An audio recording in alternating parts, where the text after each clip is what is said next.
one trending video that is on Twitter and it's going bonkers. I mean, guys, if you are not ready for Twitter buzzwords, don't even bother. Those guys can go and dig up your grave just to prove a point. Those guys can dig up the things that you thought that you would never ever get to see again. Ever.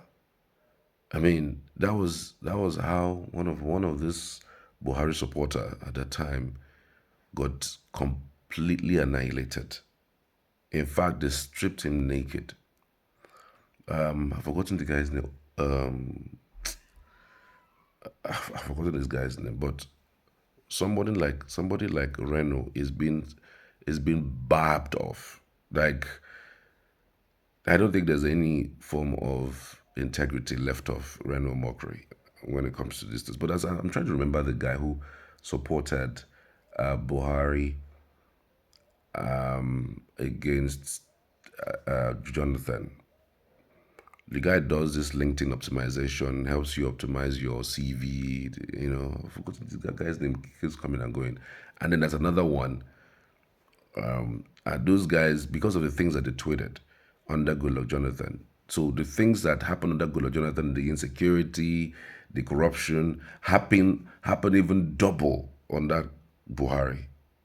But these guys became livid. They couldn't say a word, regarding Buhari because, of course, they supported him to be in power. And so it happens that now they are practically doing the same thing to the president of Nigeria, Tinubu, and they are doing the same thing to Reno Omokri. Because Reno Omokri, at some point in his lifetime, actually said there was something called Christian genocide. It exists in Nigeria. FFK, Femi Fani-Kayode, also accepted there was a Christian genocide, in Nigeria at the time. But because it's a change of government, it's no longer Buhari that is in power. If it were Buhari that is in power, oh, Christian genocide going on. But now it's Tinubu that is in power. It's not really Christian genocide. So basically, these people change based on the government in power.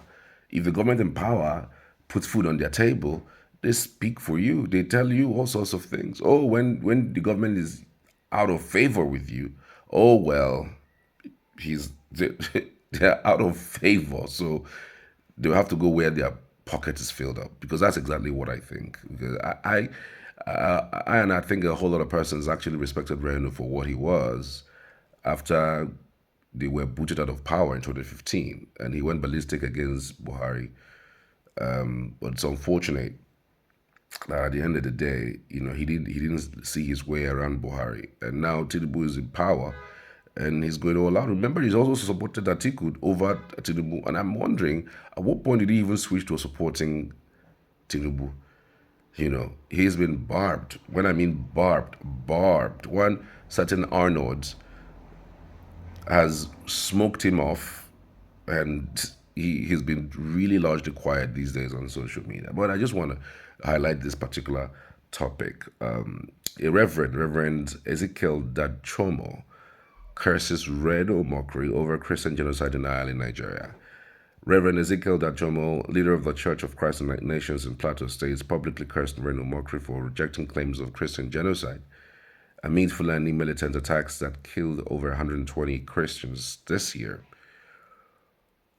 Dachomo plans to release photos of victims, including children, to highlight government's inaction under President Bola Tinubu. Omokri defends the administration, attributing violence to resource conflicts affecting all groups, while international reports note thousands of Christians' deaths in 2025. Let me source that video for you where the Reverend was practically lamenting about the killings in north central Nigeria. Okay, so there you go. Let's see what we have here. Come and see pictures of genocides, including small children. Very soon I will make a press release. I will present how small children are among those that are killed. I will present the recent killings that Nigerian government don't want the world to know. They are saying that I am opposing my own government, exposing them. Okay, are they not exposing us to Fulani terrorists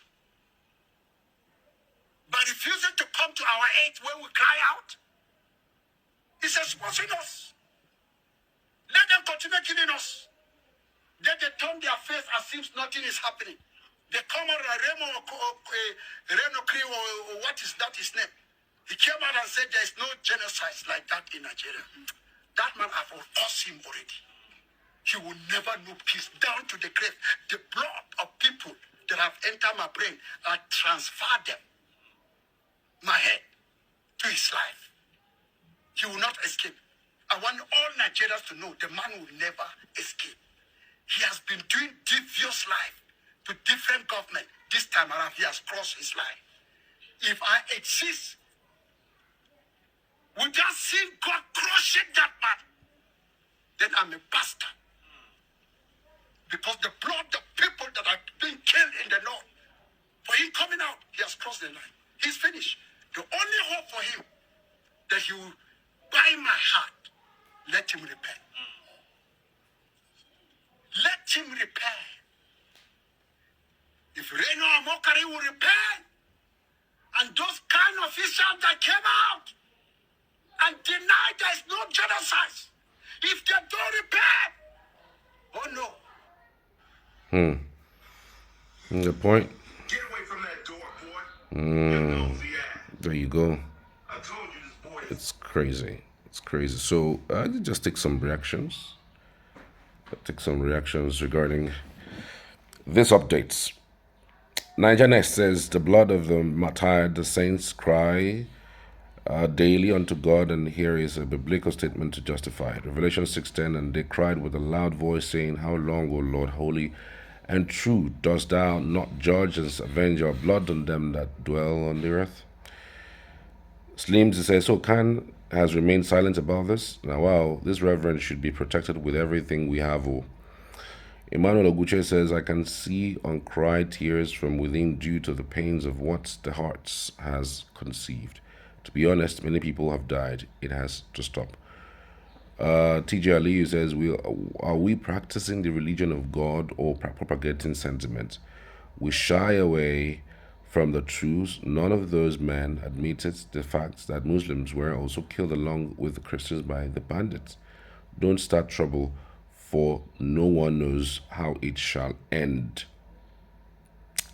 So somebody goes ahead to bring out, to fish out one of Femi Fani-Kayode's tweets in 2019. That's it. And it reads, Nigeria has had more Christians murdered, more churches bombed and burnt, and more clerics slaughtered than any other country in the world over the last 58 years. 2019, of course, is under Buhari's regime. I think he was finishing his fourth term. But right now, he's he's saying there is nothing like that. Okay, so Reno, this one also highlighted Reno Omokri's message. This one is February 2021. That's Reno Omokri's tweet. 10th February 2021. And let me read the message that he posted that time. He was still under Buhari's regime. It says, why is Joe Biden more concerned about LGBTQ rights in Nigeria but less so about Christian rights? Christians are more endangered in Nigeria. Tens of thousands of Nigerian Christians have been killed for their Christianity. How many gays have been killed for their homosexuality? This was under Buhari's regime. So now he's up and about supporting Tinubu and trying to even tell Trump to his face, and everyone who cares to listen, that there is no Christian genocide, just because under Tinubu he is milking it. He's collecting fat dough because I mean that is the only way you can go all out with all the integrity you have to push a narrative without even highlighting that there was or there is some sort of killing happening in parts of the country owing to people who are marked because of their religion. You know, we must understand that this has continued unabated. It has been consistent. It has continued. And it must actually have to stop. And I don't really care if it is Muslim or Christian. Or it is just not right that people are even killed in the first place. It's just not right. I know that bandits come sometimes overrun villages. They care less about whether it's a Christian or Muslim, but we know that it's more about the Christian communities that have been overrun. We know that there are Muslims who are also being killed, but not to the tune of the amount. If you are putting it side by side in terms of numbers, it's like one to 100. Yes, it's like 1 to 100. So let's not try to quote it and try to, if there's a way there'll be some sort of collaboration between America and Nigeria, so much so that they can even trace this thing to sponsors within the government. Let them get them done. Nigerian government have refused to do it. It took the American government to even make a threat for Nigerian government to even think that they would do something about it. I'm telling you, it's taking American government to threaten Nigeria for anything meaningful to be done. Is that not ironic? Now, I respect the Nigerian territorial integrity. I mean, our country is sovereign, but then we have seen wanton killings. Should we count the killings that happened in Kaduna South under El-Rufai? Should we talk about it? Should we count it? Should we speak about it?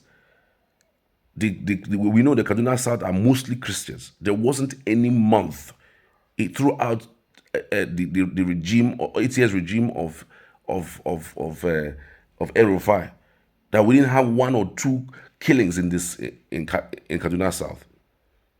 And then we want to just sweep it under the carpet. Now the Americans are saying, no, we can't do this anymore. We can't continue like this anymore. And then somebody is trying to now paint it that there's nothing like that.